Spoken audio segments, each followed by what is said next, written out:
Hello students, welcome to tutor classes. This is Sunil Sharma. आप सभी का आज के इस सेशन में स्वागत करता हूं। गाइस, हम सब जानते हैं कि अब हमारे बोर्ड के एग्ज़ाम को थोड़े दिन ही रह गए हैं, लेकिन अब भी हम प्रेपरेशन को नेक्स्ट लेवल तक लेके जा सकते हैं।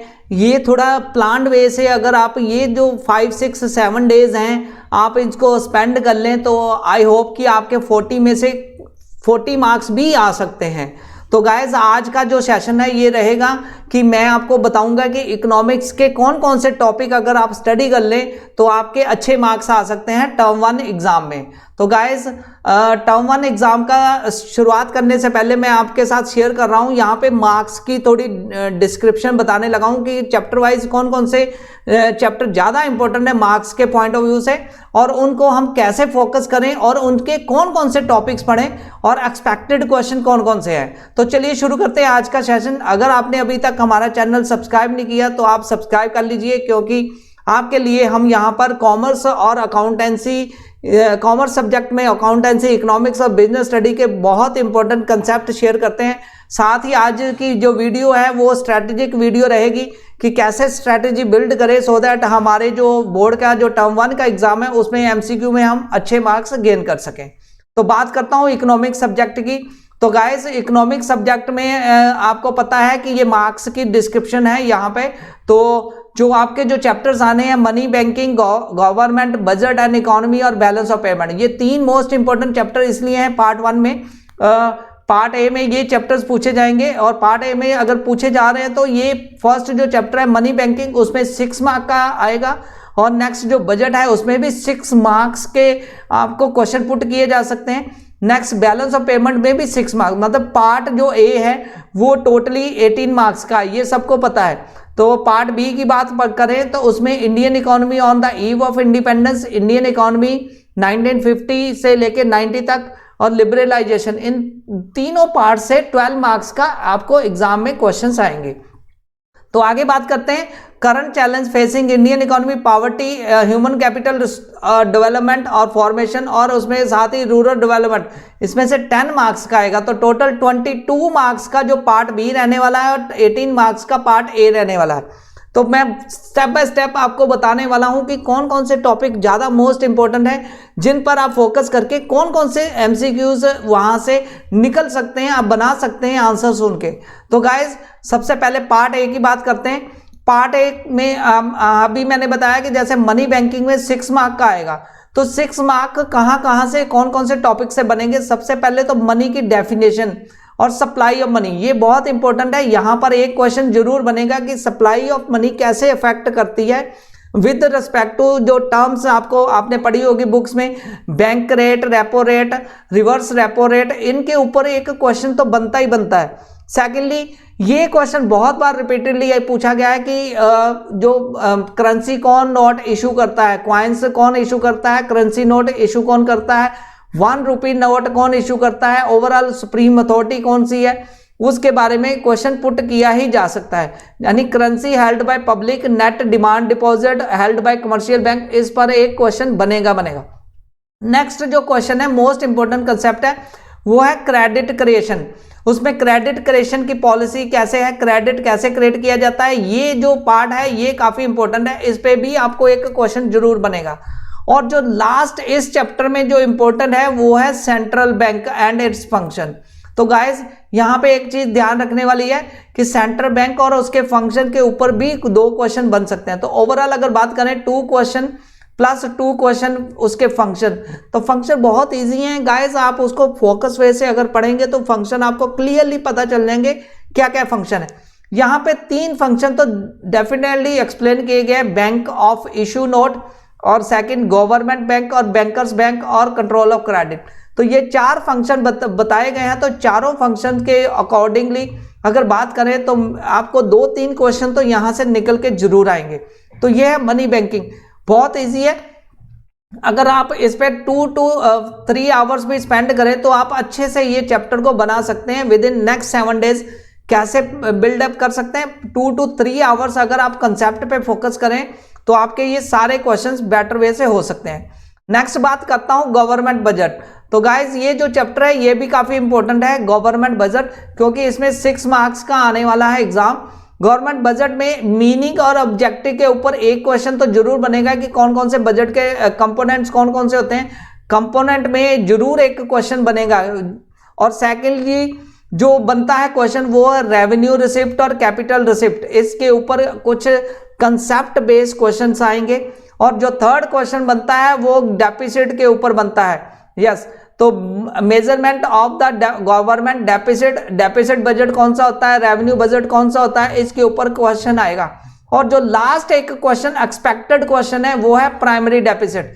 तो प्राइमरी डेफिसिट आपको पता ही है फार्मूला, फिस्कल डेफिसिट में से इंटरेस्ट पेमेंट जो है वो माइनस कर दिया जाए तो वो हमारा प्राइमरी डेफिसिट निकल सकता है। तो गाइस प्राइमरी डेफिसिट पे आपको एक न्यूमेरिकल भी आ सकता है 1 मार्क्स में। तो ये मेन टॉपिक है गवर्नमेंट बजट से। तो ऑलमोस्ट इसमें से 6 क्वेश्चन बनेंगे। दोबारा बता देता हूं, जो फर्स्ट 2 क्वेश्चन बनने की चांसेस हैं वो है कंपोनेंट के ऊपर, और रेवेन्यू रिसिप्ट और कैपिटल रिसिप्ट के ऊपर 2 क्वेश्चन बन सकते हैं। और मेजरमेंट ऑफ गवर्नमेंट बजट जो डेफिसिट है, डेफिसिट बजट क्या होता है, रेवेन्यू बजट क्या होता है, सरप्लस क्या होता है, अनबैलेंस और बैलेंस के ऊपर आपको क्वेश्चन पुट किए जा सकते हैं। बैलेंस बजट कब होता है और अनबैलेंस कब होता है, इसके ऊपर क्वेश्चंस डेफिनेटली बनेंगे। तो ऑलमोस्ट अगर इस पे भी अगर बात की जाए तो ये 2 आवर्स में आप ये चैप्टर आराम से कर सकते हैं, कोई इतना डिफिकल्ट नहीं है कंसेप्ट यहाँ पे। तो गाइज थर्ड जो चैप्टर है बैलेंस ऑफ पेमेंट, ये 6 मार्क्स यहाँ से आने हैं। 6 मार्क के जो अगर हम बात करें यहाँ सिलेबस की, तो यहाँ पे 2 ही इंपॉर्टेंट टॉपिक है, फॉरेन एक्सचेंज रेट और बैलेंस ऑफ पेमेंट अकाउंट। तो बैलेंस ऑफ पेमेंट में अगर बात करें तो कंपोनेंट के ऊपर क्वेश्चन जरूर बनेंगे। कौन कौन से कंपोनेंट है बैलेंस ऑफ पेमेंट के, उसके ऊपर तो डेफिनेटली क्वेश्चन आने वाला है। तो guys secondly flexible and fluctuated capital के ऊपर भी आता है। और ये लास्ट जो है मैनेज फ्लोटिंग, अक्सर ये स्टूडेंट छोड़ के जाते हैं, लेकिन इस पर एक क्वेश्चन जरूर डेफिनेटली बनेगा। तो यहाँ पे जो इंपॉर्टेंट पार्ट है मैंने अभी बताया, यहाँ पे कंपोनेंट मोस्ट इंपॉर्टेंट है, फ्लेक्सिबल और फिक्स रेट ये इंपॉर्टेंट है, तीसरा मैनेज फ्लोटिंग। तो ऑलमोस्ट इसमें भी 2 आवर्स में आप ये कवर कर सकते हैं। तो अगर बात करें तो ये आप विद इन 2 डेज ये सारा पार्ट एक खत्म कर सकते हैं। तो गाइस अगर आप प्लान्ड वे से पढ़ें तो आपके जो मार्क्स हैं अच्छे आ सकते हैं। अभी भी कुछ भी मतलब आपके हाथ में है सारी गेम, आप गेम चेंज कर सकते हैं। 40 में से आप 40 मार्क्स भी गेन कर सकते हैं। तो गाइस प्रैक्टिस के लिए आपको एमसीक्यू इनके पढ़ने पड़ेंगे। आप नेट पर सर्च करके बहुत सारे एमसीक्यू अवेलेबल हैं और वहां से भी सर्च कर सकते हैं। मैंने भी यहाँ पे बहुत सारे एमसीक्यू इस चैनल पर पोस्ट किए हैं, आप उनको भी रिवाइज कर सकते हैं इन कंसेप्ट के ऊपर। यस, पार्ट बी की बात करता हूं। जैसे मैंने पहले बताया पार्ट बी में 22 मार्क्स का पेपर आएगा और इसमें जो फर्स्ट यूनिट है सेकंड यूनिट है 2 पार्ट में डिवाइडेड है। फर्स्ट यूनिट में जो बनते हैं क्वेश्चंस मैंने पहले ही बताया था आपको कि यहाँ फर्स्ट यूनिट से आपको 12 मार्क्स का आएगा, तो बहुत इंपॉर्टेंट है। 2 ही इसमें चैप्टर्स आते हैं, on the eve of independence और सेकेंडली जो 1950 से लेकर 1991 तक जो चेंजेस आए वो उनके बारे में। तो गाइज यहाँ पर जो बात कर रहे हैं तो on the eve of independence में ब्रिटिशर्स के क्या इम्पैक्ट से हमारी इकोनॉमी पे क्या इम्पैक्ट पड़े, क्या उन्होंने डेवलपमेंट की, क्या वो करना नहीं चाहते थे, इसके ऊपर आपको जरूर क्वेश्चन आएगा। सेकंड जो क्वेश्चन बनता है 5 ईयर प्लान पर बनता है, जिसमें नीति आयोग जो है नीति आयोग के ऊपर जरूर आपको क्वेश्चन आएगा। नीति आयोग में आपको उसकी कब बना है, नीति आयोग कब चालू हुआ था, कब प्लानिंग कमीशन को कन्वर्ट किया था, ये क्वेश्चन ऐसे क्वेश्चन अक्सर पूछे जाते हैं। तो गाइस सेकेंडली आपने याद रखना है कि एग्रीकल्चर में क्या चेंजेस आए हैं at the time of independence और उसके बाद क्या क्या चेंजेस आए, इस पर भी एक क्वेश्चन बहुत बार बार पूछा जाता है। तो यहाँ पे जो टॉपिक है problem and policies of agriculture, तो अभी जैसे रिफॉर्म्स आए हैं, रिफॉर्म्स के ऊपर आपको क्वेश्चन पुट किया जा सकता है। ठीक है, नेक्स्ट जो क्वेश्चन बनते हैं वो बनते हैं इकोनॉमिक रिफॉर्म्स के ऊपर। रिफॉर्म्स में बेसिकली लिबरलाइजेशन पॉलिसी और ग्लोबलाइजेशन पॉलिसी पर एक क्वेश्चन जरूर बनते हैं। और सेकेंडली जो जीएसटी है, जीएसटी के ऊपर भी, डिनोमिनेशन के ऊपर, डीमोनेटाइजेशन के ऊपर भी आपको क्वेश्चन आ सकते हैं। तो ये 3 मैंने टॉपिक बताए, agriculture, on the eve of independence में ब्रिटिशर्स का इम्पैक्ट हमारी इकोनॉमी पर, और 1991 में क्या चेंजेस आए, रिफॉर्म कैसे आया और कैसे इंडस्ट्री चेंज हुई, नई इंडस्ट्री पॉलिसी क्या थी, ग्लोबलाइजेशन और लिबरलाइजेशन। तो अगर बात करें ये आप ऑलमोस्ट 3 आवर्स में ये पूरा चैप्टर को बेटर वे से स्टडी कर सकते हैं। तो गाइस आगे बढ़ते हैं। Current challenging facing the Indian economy, ये जो पार्ट है ये काफी इंपॉर्टेंट है क्योंकि यहां से 10 मार्क्स का आएगा। तो अगर बात करें यहाँ पे 3 चैप्टर्स हैं, ह्यूमन कैपिटल फॉर्मेशन, पॉवर्टी और रूरल डेवलपमेंट। तो ये तीनों चैप्टर को अगर ध्यान से फोकस किया जाए तो आप ऑलमोस्ट इसमें 2 आवर्स एक चैप्टर पर अगर स्पेंड करें तो ऑलमोस्ट 6 आवर्स में ये तीनों चैप्टर्स को आप बेटर वे से खत्म कर सकते हैं। मतलब एक दिन मतलब ज्यादा से ज्यादा 2 दिन चाहिए, और 2 दिन पहले हमने स्पेंड किए, 2 दिन यहां पर लग जाएंगे। 1 दिन आपको लगेगा फर्स्ट वाले यूनिट को खत्म करने के लिए बी पार्ट में, और सेकंड यूनिट को खत्म करने के लिए आपको ये एक मतलब दिन लग जाएगा। तो मतलब 2 डेज में आप पूरा कंप्लीटली इकोनॉमिक्स को आप बेटर वे से स्टडी कर सकते हैं। इसमें अगर मैं बात करूं एब्सोल्यूट और रिलेटिव पॉवर्टी के ऊपर डिफरेंस है, उसके ऊपर एक क्वेश्चन जरूर पेट बनता है। सेकेंडली जो क्वेश्चन बनता है वो क्रिटिकल असेसमेंट बनता है कि कैसे पॉवर्टी एलिवेशन के लिए क्या क्या प्रोग्राम लॉन्च किए गए और वो कितना सक्सेसफुल हुई है गवर्नमेंट, उसके ऊपर क्वेश्चन बनेगा।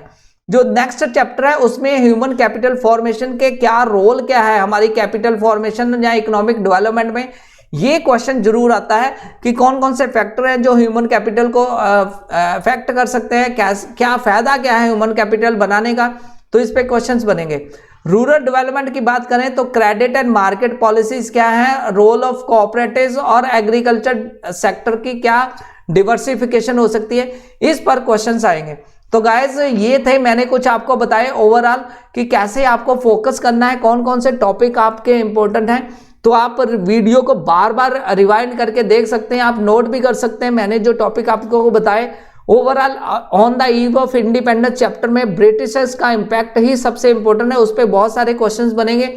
एग्रीकल्चर में क्या चेंज आया है 1950 से लेकर 1990 तक, नीति आयोग ने कौन कौन से पॉलिसीज लेके आया है, प्लानिंग कमीशन क्या था, प्लानिंग कमीशन का हेड कौन सा क्या था, उसका क्या नाम बोलते हैं, फर्स्ट प्लानिंग कमीशन का हेड कौन था, इस तरह के क्वेश्चंस बनते हैं।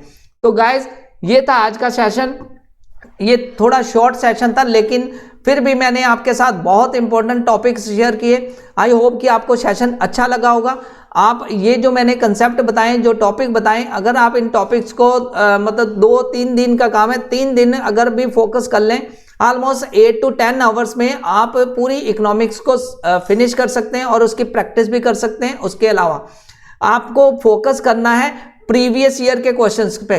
तो जो सीबीएसई ने अभी सैंपल रिलीज किया उस पर भी आप उसके भी क्वेश्चन से एक बार जरूर चेक करके जाना, पेपर में बैठने से पहले उसको जरूर स्टडी करके जाना, क्योंकि उसके बेस पर भी क्वेश्चंस आ सकते हैं। जो बात आती है केस स्टडी और असर्शन रीजनिंग की, केस स्टडी बेसिकली पॉवर्टी वाले चैप्टर से बन सकती है, ह्यूमन कैपिटल से बन सकती है, और ये जो मनी बैंकिंग है उससे भी केस स्टडी बन सकती है। तो ये जो चैप्टर्स हैं केस स्टडी बेस हैं, इस पर भी आपको केस स्टडी के क्वेश्चंस आ सकते हैं। तो यहीं पे आज का सेशन क्लोज करते हैं। Thanks a lot for watching this video guys. फिर मिलूंगा मैं नेक्स्ट वीडियो में और कंसेप्ट आपको बताऊंगा कि कैसे आपने अपने बोर्ड के टर्म 1 के एग्जाम में अच्छे मार्क्स लेने हैं। Thanks a lot for watching this video. Take care, bye.